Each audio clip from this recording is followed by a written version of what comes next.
You are now connected to Evoking Evolvement with our international team. Danny is in California, USA. And Vladdy is located in España, Europa.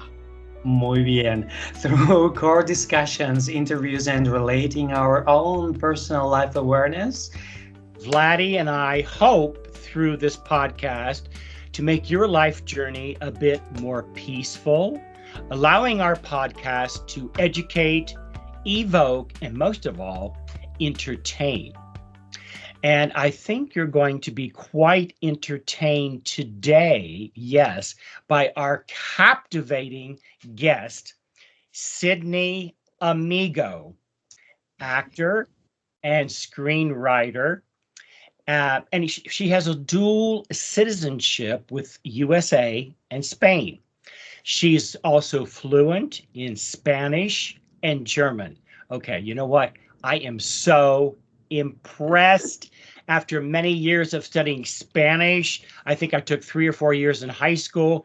I took German my freshman college at Ohio State University. I flunked it. I even cheated by writing the answers. But you know, with a language, you can't cheat, okay? Whatever. So I am practically nil on I just know English. It's so ridiculous. I lived in Spain for 2 years. What's wrong with me?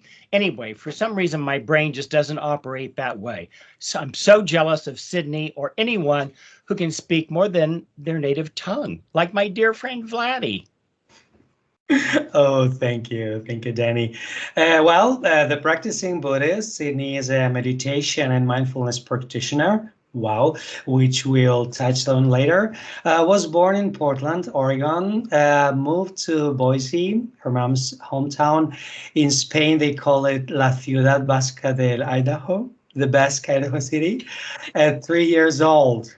So our theme today is growing up around the world, which is what Sydney has done. Okay, so we're talking Berlin, Tokyo, Basque Country in northern Spain, Ethiopia, Mexico, Cuba, Belize, Guatemala, Honduras, New York City, LA. I mean, is there anywhere where this girl has not been? My God, what an incredible geography.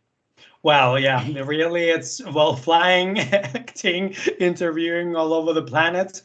Is it only this planet, Sydney? Maybe you have just tried some more.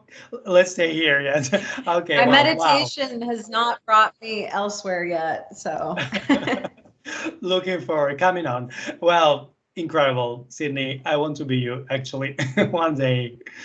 So, my dear Sydney, let's start at the very beginning. So at age 12, you and your younger sis, Amaya, mom and dad, moved to Berlin, Germany, that is.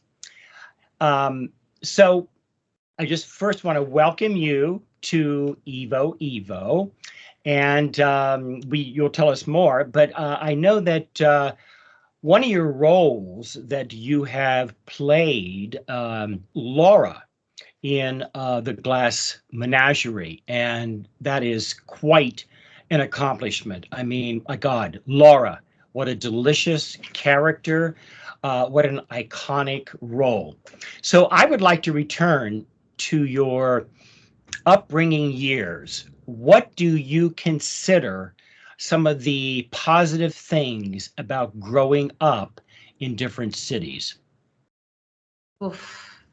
I mean, too many to count, honestly, the positivity. Just for the record, I'm not fluent in German, just so nobody comes and tests me later. I think being uprooted, especially like prepubescent age, for anybody is challenging, and it forces you to adapt to new environments, acclimate to, the local culture. So I think in that way, being thrown in somewhere new, be it a new school or a new country or a new city, that adaptability is a life skill that I feel like I have now. Being forced to meet new people. I am already extroverted by nature, but I think even if I wasn't, it would have still forced me to become more so, even if that wasn't my natural inclination.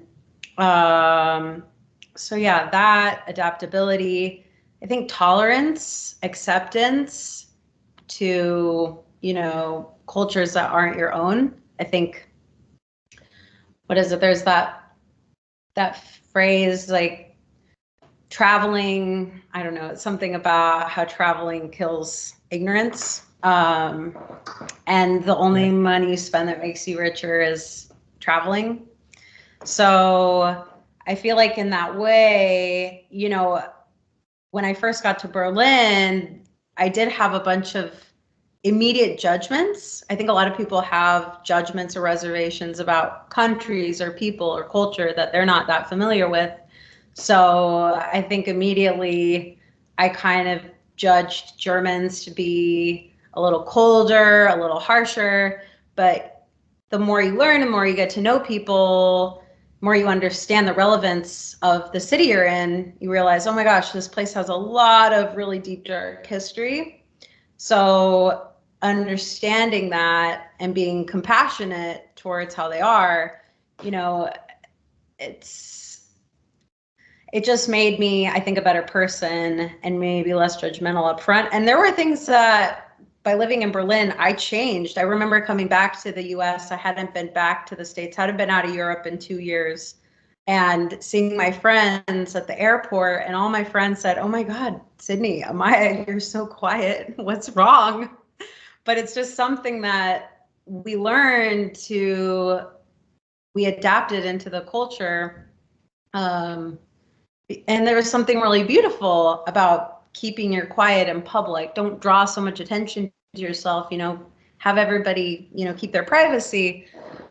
Of course, that's down the toilet now. I'm definitely, I'm not that way now, but it's just fascinating. I think that the question was, how did it make me a better person, or how did it make me grow?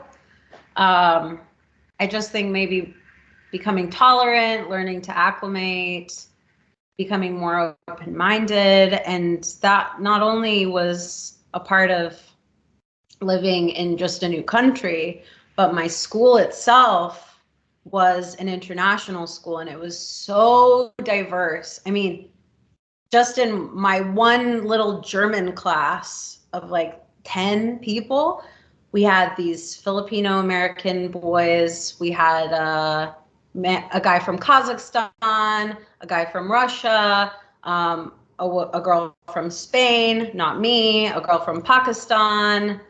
I mean, the list goes on. I don't even know I don't remember where everybody was from. But one of my friends, she was Pakistani. Her dad was the ambassador from Pakistan to Germany.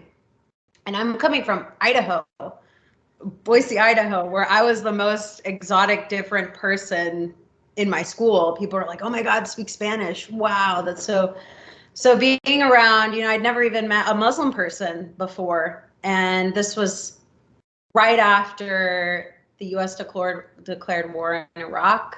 So there was a ton of Islamophobia running rampant in the US at the time. So for me to meet a Muslim person and be her friend, and she'd let us watch her pray, facing Mecca with a rug. She just let us watch, and celebrating Ramadan with her and her family. It was just life-changing moments that helped shape my youth. And my parents, sorry, I can talk forever about how incredible this experience was, but you would just walk down the halls and you would hear so many different languages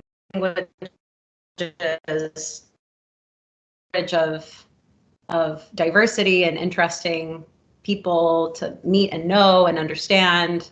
So it was called the John F. Kennedy Schule, the John F. Kennedy School in Berlin, because John F. Kennedy made this really famous speech before the wall came down, where he said, "Ich bin ein Berliner." So that's why they named the school after him. But anyway, it was just an incredible, life-changing experience. And I could go on and on and on about that. My parents also made it a point to travel every single long weekend, week off, summer, winter vacation that they had, because they were educators as well. So we all had the same opportunities, and we knew we were only going to be there 2 years. So they just took full advantage. I think we went to like over 15 countries in those 2 years. Just like, we're going here, we're going to Prague, we're going there. It's just every single opportunity we had, we would go somewhere new. And that, I mean, just, and traveling, oh my God. And I was old enough to appreciate it all. I remember, you know, seeing the Eiffel Tower lit up on the Seine in a boat when I was like 13. And I just remember thinking, I feel so lucky and feel so incredibly privileged and lucky. And not everybody will experience this. So I did. I was old enough to appreciate everything that my parents gave me at the time. So anyway, the list goes on and on. Sorry, that was a long roundabout answer. So many experiences, but what are some of the negative things or challenging experiences you? The language barrier was really challenging. Even though it was an international school and everybody spoke English, everybody was required to take German and English, classes taught in German and English. The primary socializing language was German. And at the time I was super rebellious and I didn't really even care to learn another language at the time. I mean, I knew it was valuable and I was forced to learn it, but I didn't take it upon myself to have, you know, myself. I wasn't intrinsically motivated to learn German. So that was hard because I'd be in a room of my friends and the default was German and I would ask them, can you speak in English? Now thinking about it, I was like, that's so selfish. We're in Germany. I should just learn the language. I would never do that now. I would probably just ask for a translation instead of can you speak in English? But that was challenging, the language barrier. I felt pretty disconnected. Typical pre-angsty preteen angst going on too. I mean, I had these insane crushes, you know, at that age, like unrequited love. I would say like that was the big majority of my challenges. My home life was very tumultuous as well. You know, I'm reluctant to talking about that, but that time of my life was not easy either in terms of my family unit. So my parents had a really bad marriage for many years, definitely impacted me, my self-esteem. So that was challenging. Language barrier, that just being that age, I uprooting myself, leaving all my friends, all my loved ones, my mom's entire family, you know, that I grew up with, I was close to. I remember having a huge meltdown before we left, like, why are you doing this? We didn't need to go. My parents just wanted to go. They wanted to have us have this experience. And I am so infinitely grateful that they did. I would not be the person I am had I not had this experience, but I do remember thinking this is unnecessary. You're uprooting my entire life. You're taking away all my connections, all my friends. So that was definitely challenging. The kids overall at that school were really kind, you know, pretty inclusive, to be honest. And they came from all socioeconomic backgrounds. It was a public school, which is pretty rare. International schools are usually private. The social classes were definitely intermingled, which, you know, I think is really healthy. I think I would have had probably an even more challenging time had I stayed in the United States, actually, and got to that junior high that I was supposed to go to, because a lot of my friends, they got into really hard drugs really quickly at 12 years old, the people that I was really close to. So, and Germany has a very liberal drinking and drug use culture, but there was so much to do in Berlin, even as a kid. And we were given so much freedom. I mean, all of us would take the subway. My sister, 10 years old, I was 12, and we were taking the subway late at night. I remember coming back home at midnight. My parents were asleep. I didn't have a cell phone. And my parents weren't worried about me because it was Berlin. It was so safe. And I had this freedom. I went to like downtown at the Hard Rock Cafe for a school event. And my parents were not worried about me whatsoever. This might have been towards the end of our time there, but I'm a teenager. We were just going around, riding the subway alone, no cell phone. And my parents just let us. So anyway, there's more to do. I feel like kids don't get into hard drugs when they're in an exciting environment, whereas like small town, Idaho, there's a big meth epidemic going on. So even though Boise's a bigger city, I still think like the tendency to engage in, harder drugs there. As you have already said, how fortunate you were to have such cultured and liberated parents. I mean, oh my God. And, if I was Samantha Stevens from Bewitched, I know I'm dating myself. Okay, you know what? It's all right. Okay, I'm old school. But if I if I had a magic wand or I could twitch my nose, I would want every teenager to spend at least a semester or a year abroad, because it just opens your eyes, it opens your mind and gets rid of that fucking prejudice and biases. Yeah, absolutely. All Absolutely. right, so now, you spent 2 years in Berlin, and Yes, then you went on to Tokyo, correct? correct. Oh my God. Okay. Now talk about talk about going from black to white. Wow. Yeah. I was so excited to move to Tokyo. And I remember, as a teenager, I just loved big cities. I loved big cities. But I remember, I'll never forget the first time we got off the bus in this neighborhood called Kichijoji in Tokyo, where we were met. It was a bus full of the new educators. Oh, something about both Berlin and Tokyo is that the schools hired like 20 plus educators that signed 2-year contracts. And those educators were like family. I mean, my parents, all of them, they would have these weekly parties where everybody would just get belligerent and rambunctious.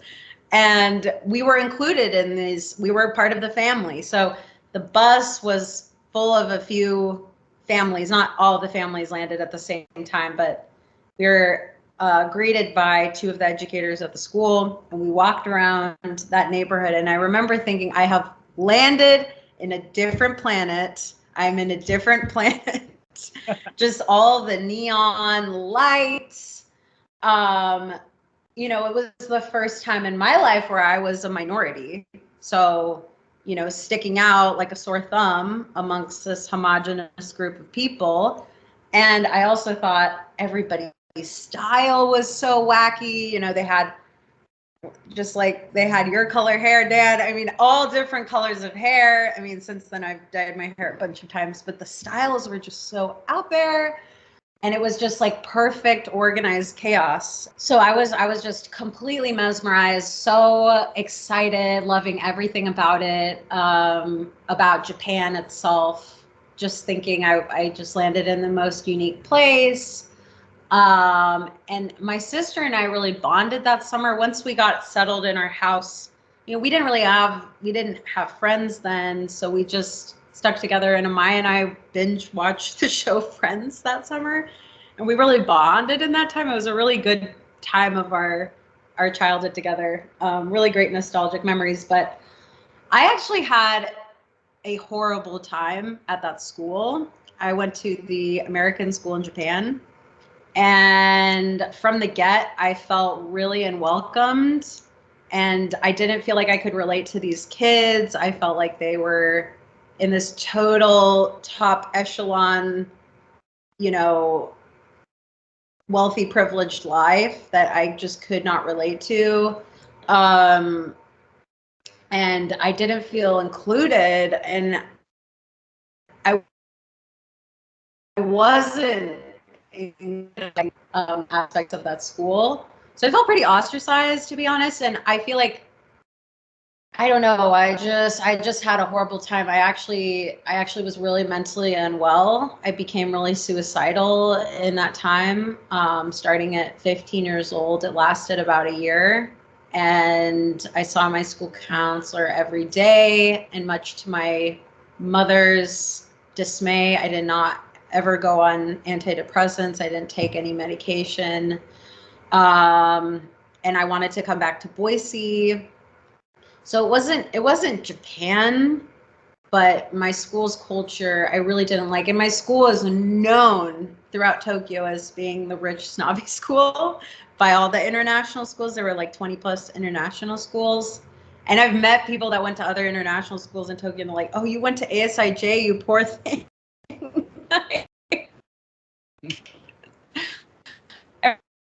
At that school, I was like, say everyone. There were plenty of nice people and caring instructors. But yeah, I don't know. And Japan is one of the highest suicide rates of the modern world. I don't know if there was something there. There's something to be said there.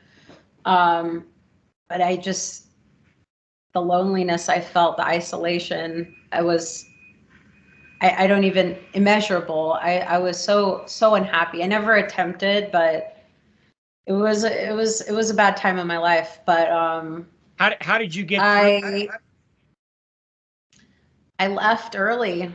I told my parents that summer I wanted to stay in Boise. I did not want to go back, and they made me sign a contract because I was threatening to not get on the plane. I was like, I'm going to run away at the airport. I'm staying in Boise. I'm going to live with my uncle and aunt. My parents told me, all right, we're going to sign a contract. You have to come back to Japan. And if you still don't like it, you can move back. They are as old as I am now when they took me in. And I think about it, and I'm like, oh my God, me taking in a 16-year-old right now into my house. So they were total angels. Something my grandmother said to me in that time, it's very morbid thinking, and I don't know, I can't speak for all people that have had suicidal ideation, but something that came through my mind was, I want people at the school to feel bad that they were assholes to me. So there was Pamela Noble, I'm giving her all the credit for helping me get out of this space. She said, well, you don't like these people. Why would you sacrifice your own life for them? At the end of the day, it's for them. Why would you do that? And I was like, oh my God, you're so right. So she helped me realize that my life wasn't worth sacrificing for assholes that I didn't, connect with, that weren't nice to me. So, and then I don't know what happened. Once I got back in Boise, it was just like click. I never thought about it ever again. I was just happier. I was in a very peaceful environment living with my uncle and aunt. They just had zero relationship issues, and they treated me like an adult. They never came in my room and told me I had to clean my room or told me to do laundry. I was very self-sufficient.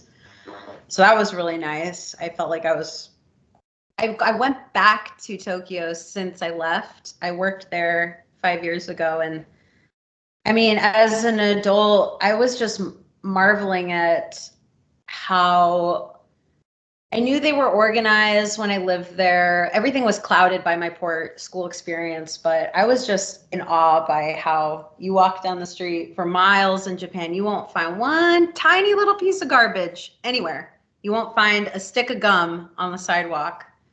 The amount of politeness, it almost made me uncomfortable. I felt like I was on edge, just getting my change back at the 7-Eleven. The way they would hand it back to me, it was just so ritualized that I felt so anxious. But I think the world can learn a lot from Japan. I know at Japanese public schools, all the teachers and students, they learn early on, these are the consequences of your mess. So people have to clean up after it. and we're all interconnected. So that's why it's such a clean country. There's so many positive things about Japan, and I'm sure if I went back and really immersed myself in the culture, that's the thing too. My school, it wasn't very Japanese. It was a very Americanized school. I would say maybe there were like a quarter Japanese students, a quarter American, a quarter Japanese American, and then the rest from other countries. I felt like I was much more immersed in the German culture at my other school. So I'm sure if I went as an adult and I immersed myself in the culture, I would have so many wonderful, beautiful things to say. But I just, quite frankly, did not have that experience when I lived there. So. What do you think, Sydney, from that experience, from a challenging experience in school, what conclusions or learning can you take out? Really prioritizing, seeking out good people to be around and being really proactive in that, making sure I have a tight knit, because I could have had that there if I made the right effort and seeing it now, not playing the victim card. I know I was so young, and I think it's really normal in our culture to pull the victim card all the time. So saying like, nobody likes me, I have no friends. Well, I have the power to change that. And I have the power of seeking out people that appreciate me and I appreciate, and that I can build great rapport with and good community. So I could have had that there. So it's a choice, it's a choice. And if you fail once, try again, try new people, just realizing you have the power. Because when I came to Boise, I didn't have an immediate great community, but I no longer felt I was a victim. I think so much is our perception of reality. I went into the school probably really nervous and feeling like othered because my family came from a different socioeconomic background than them. So I came in it with this lens, this POV that I would be judged or othered, and you see what you believe also. But I don't know. It's hard. The lessons I took away: talk to your family, talk to your loved ones, talk to people that you trust, to help you think in different ways. Like my grandmother, reach out for help always. Really good advice to reach out when you're in this kind of state, to reach out and trust somebody, whether it be a friend, a family member, or a alternative family member, whatever. And fortunately, you had that support, thank heaven. But you are so well traveled. Oh my God. And I know this might be a hard question. Do you have an affinity toward one city? Well, or a city, country, a town? Yeah. My dad's hometown, San Sebastian. His whole family is there in northern region of Spain / Euskadi, Basque Country. I have an affinity there because I grew up going there since I was an infant every other summer. And it was like I lived this, very conventional American life up until 12 years old in Idaho. And then every other summer it was this like opening this hidden chamber in my heart and seeing all the people that have loved me from so far away. It's like I don't get to see them that often. So every time I go back, it's like all the nostalgia of my childhood, and it was always vacation. There were never issues. It was just this plethora of food and hugs and laughter and beach time. And it's just magical. It's always magical when I go. The smell of my grandmother's apartment in San Sebastian. And it's just like, it's so aesthetically beautiful, aside from the fact that I have this very loving, wonderful family there. It's just paradise. It's on the coast. There's all these cute little neighborhoods, wonderful food. I love it. So city-wise, definitely San Sebastian. Country-wise, Mexico is my favorite country. It was the first country I ever went to as a solo traveler. I had traveled a ton before I became an adult, but it was my first trip that I went by myself when I was 23.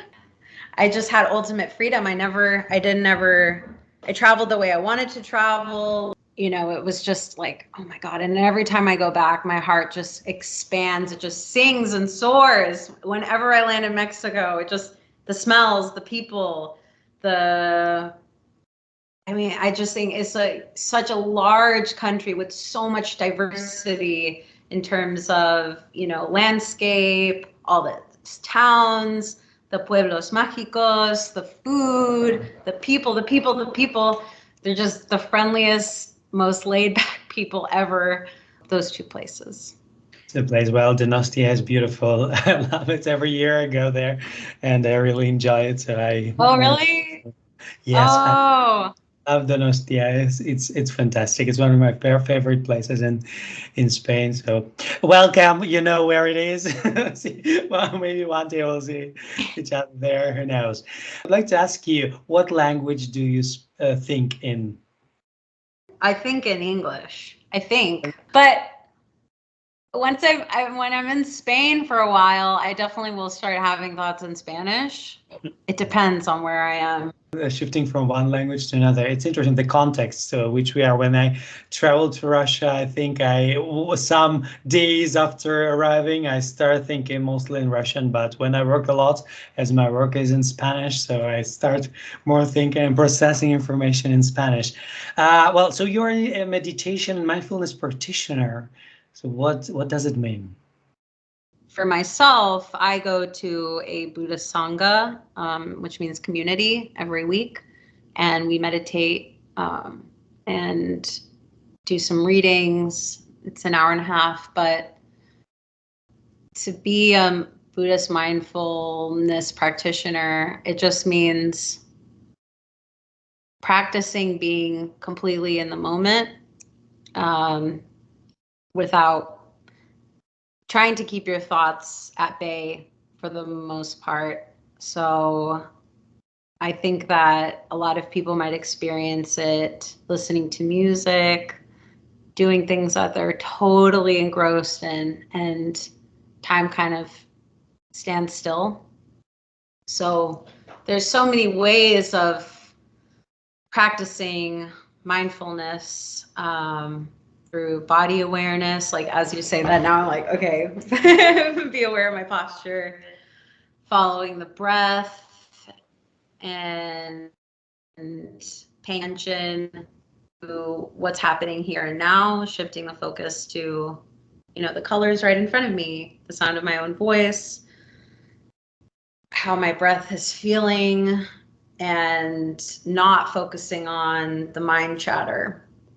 I think so much of our lives are spent through the filter of what's happening in our head and not what's right in front of us, not what's going on here and now. So it's trying to come back to the present moment, and it brings about the most happiness of anything that I've experienced in my life, is to just be present. And there's so many other feelings that, at least for me, that flood me when I am truly present. I start to feel so grateful for this precious temporary life. Every breath is a gift.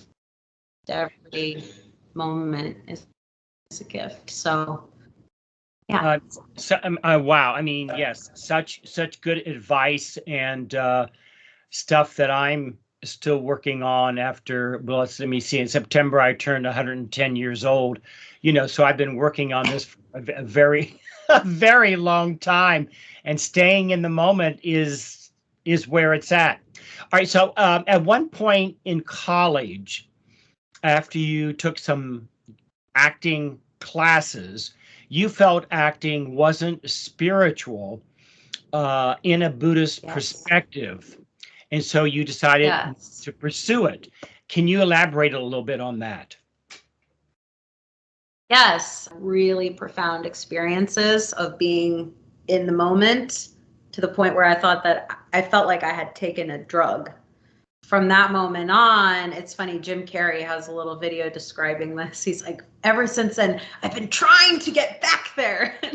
It's like everything was beautiful and blissful and at one. And we also live in this dichotomy of the duality of our ego and, what I say is like spirit, or it's also just being present, the absence of thought. But we're constantly shifting back and forth between these places. So I hadn't had that profound sensation in a long time. So I believed that acting was like deliberately taking me away from that place, because in method acting, the feelings that you fabricate, they're really fabrications. You really are suffering when you're crying about this moment in the play or whatever you're doing, and you have to really go there. And I thought, this is counter to what I am trying to do in my spiritual practice. I don't want to arouse, disturbing emotions. I'm trying to find tranquility and peace. So one teacher was trying to tell me, well, acting is spiritual. It is like this expressive, beautiful thing. And the other one told me, I think you are on the wrong path. I think you are better. Like, you need to follow your spiritual, practice. Now, book adapted to film called Peaceful Warrior, which I love. I highly recommend it if you are at all into this kind of mindfulness practice. But this man is a gymnast. I think he gets into a bad car accident and he meets this very sage man, and he basically guides him to this mindful path, like the spiritual path. And he's like, well, I think he has doubt that being a gymnast has anything to do with that practice. And the quote is like, a warrior does not give up what he loves. He finds the love in what he does. So for me, I realized that I love acting. I love it. And something that happened to me in graduate school when I learned method acting. So all of these epiphanies came later. I just realized I love acting. That's my dream. That's what I want to do with my life. So I came to the realization that I needed to pursue my dream. Not that I had given up on, and then I had a phase where I kind of renounced my spiritual practice for a long time. So at that point I had kind of given up my own practice. So I had forgotten I just didn't believe anymore that it was in direct conflict with my spiritual growth. And anyway, in grad school, I also realized that our professor said, people that can't get out of their emotions or their whatever, they're too in the character. He's like, it's bullshit, because he said there's only one real emotion when you're doing method acting. There's the the real tears. You might have a sense memory that you use, or a what if. And that's, you're experiencing that. But he's like, that's not the real emotion. The real emotion is deeper. And that emotion is, whoa, I just made myself do that. Nice job. So I realized, oh, okay, they're not at odds. They're not at all at odds. It's just like, this life is a playground, and it literally, you're just playing. You're playing. And any emotions that you experience, it doesn't take away from the most deepest, wisest tranquility in you. They really are. It's just clouds passing through the sky. You are the sky. You're not the clouds. I don't believe that I counter to spirituality. I think it's all part of, you're playing with the human experience, how we were gifted, where there's a reason we have all of these emotions. There's a reason we need to feel all of the feelings. And I believe that if we were to define God as like creator, that we all individuals are our own goddesses and gods, because we can create whatever we want in this life, be it art, be it children, be it other humans, be it music, architecture, podcast. We are living, divine beings, and acting is a part of that. So to me, it is still very spiritual. And speaking of children, correct me if I'm wrong, but I think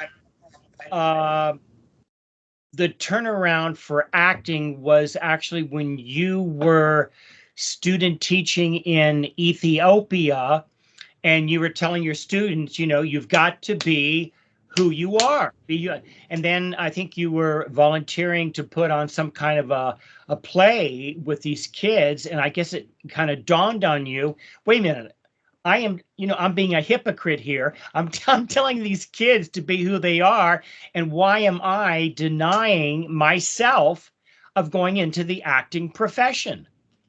It's interesting. Yeah. Sydney, what do you think if going with this metaphor of acting or the life, as I say, how would be the character, the authentic and true character of Sydney Amigo? How would you describe this character? Very heart-centered, very social. I would say she's oh my goodness, how would I describe Sydney's character? At times really wacky, and I think if people didn't know her well, she could be seemingly kind of off her rocker at times, like with the hitchhiking and like some really intense unrequited love obsession episodes. She's fun. She has a great sense of humor. She's very open-minded. She's committed to growth. She's an animal activist. She's a hardcore vegan, lover of trees and nature, lover of family. I'd say lover is a big description. Curious, tenacious, determined, a believer in following your calling.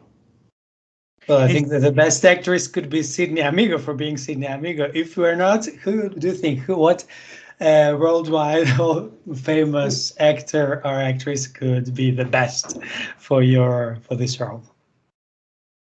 Oh, what actor could play me the best? I do have an idea. I could see Emma Stone. Maybe. Gosh, the first thought was Natasha Lyonne, but oh God, she's wonderful.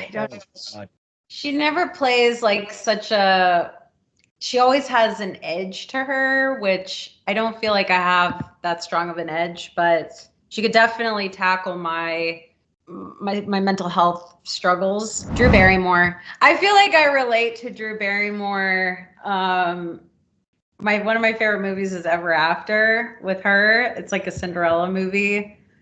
I feel very connected to her. I like Rachel McAdams. I think she could play me. I would trust her to play me. We have a lot to choose from. I want to get this in here before it gets too late into the podcast. You are currently working as a flight attendant with United Airlines. It'll be 9 years in June. Oh my God, I can't. I Wow. Oh my God. I know. And you have created a TV series about your adventures with being a flight attendant, and not only your experiences, but experiences of other peers of yours, flight attendants, who you have actually just rode on the plane to get their own stories, and what you put a lot of work into this eight-year project. And the name of the series is called, I love this, Unexpected Turbulence. Unexpected Turbulence. And of course, at the end, we're going to have, your website, et cetera, et cetera. I have two things I want to add. One is I know that at one point you, after you decided to go into acting, you came to LA for about a year and a half. And I think you said something to the fact that it did not work out for you. It was a very dark time for you, and then you decided to take off on a backpack, as you mentioned, hitchhiking, 7-month tour, Mexico and Guatemala, etc. But I want to know briefly what happened in LA that disturbed you.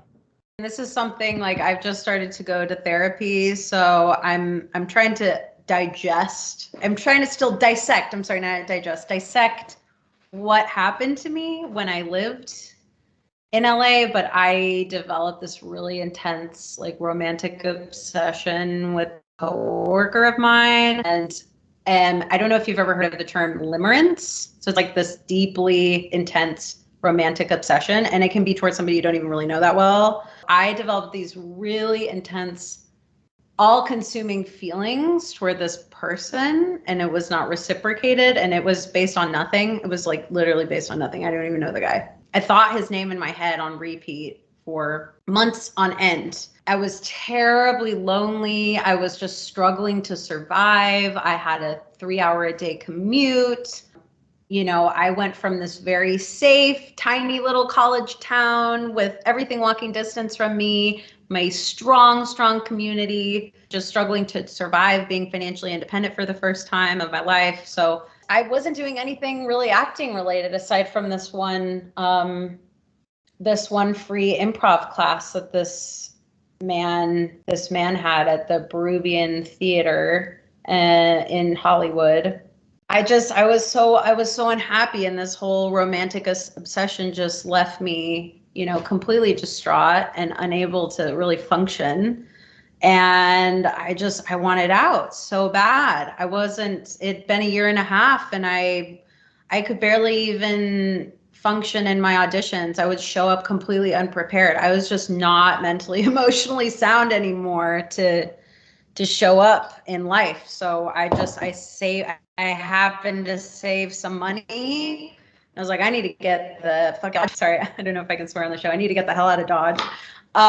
That's still a swear word, but and I was like hitchhiking for 2 months straight in the US, and I feel like that brought me so into the present moment, because it was like I had to survive. I had to be super like hyper alert at all times of the people picking me up, of where I was going to sleep that night. Like, am I going to hop this barbed wired fence and pitch my tent? I'm writing a book about this time of my life, by the way, like a memoir. So good.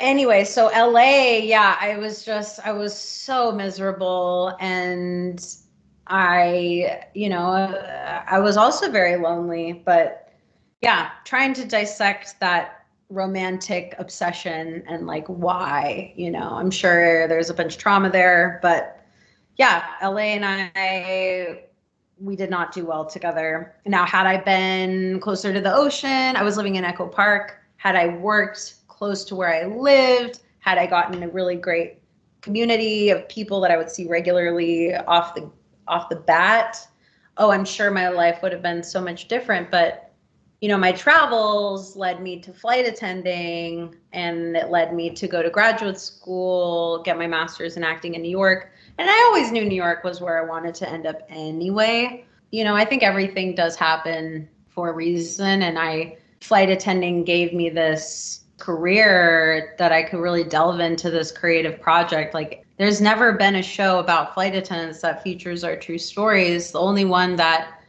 exists is Pan Am, but that was set in the 50s, and the woman who had the idea of the show, they didn't really honor her vision. She was a Pan Am flight attendant, and I actually got to meet her as I was trying to get my show picked up. So, but there's never been a contemporary show about flight attendants that features our true stories. And I have thousands of stories from my hundreds of interviews. I have a 1,500 page Google Doc of just notes on top of the 600 pages of script I've written, and I've outlined 5 more seasons. So I think everything happened, and I believe in this project more than I believe in anything else, because it's just never been done. And airlines make the news every other week. The fact that our real stories haven't been used to make a scripted television show, to me, is wild. It's mind-boggling. Door just flew off, the Boeing door. In the pandemic, there were all these crazy incidents. The guy that got duct taped on the plane, who was rambunctious, the guy that wore like underwear on his face as a face mask. I mean, it was just the Dr. Dow incident, the dog that died in the overhead bin. I mean, the engine that blew up, and there was parts that flew into the yards of Denver residents. I mean, these things happen every week, and nobody has made a show about it. Every day, something insane happens, something crazy and television worthy happens to me. I had a woman on my flight just yesterday. She was one of the hostages in Israel. She was on my plane. She had her arm blown off, and they sewed it back to her body in a basement by a veterinarian. She was on my flight just yesterday. Wow. Oh my God. It's just like there's. Oh my. Now, Sydney, what happens in you when you face those situations? How do you leave that sort of situations?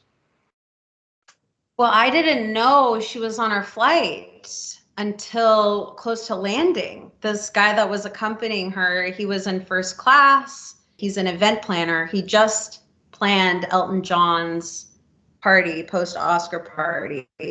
He tells me before we're going to land, he said, actually, this flight, there's somebody on the flight. She was a hostage, and then told me her story. So I was just like, oh my God, I've had children separated at the border on my flight. And I tried to ask them questions in Spanish, and the person accompanying them told me I couldn't talk to them. And I was like, oof. I don't know if that's true. I mean, they're on my plane. But what is the nicest celebrity that you have encountered? Jesse Williams. He's a very, very good-looking man on his anatomy. He plays Dr. Avery. Beautiful. He made a really profound speech at the BET Awards back in like 2015, 2016, something like that. It was this amazing Black Lives Matter speech. So when he was my passenger, I gave him my Black Lives Matter pin. And I just said, I want to thank you for your activism. You're amazing. He was super sweet, super humble, super conscious about, Jon Stewart as well. What a humble dear. He was just so smiley, so sweet.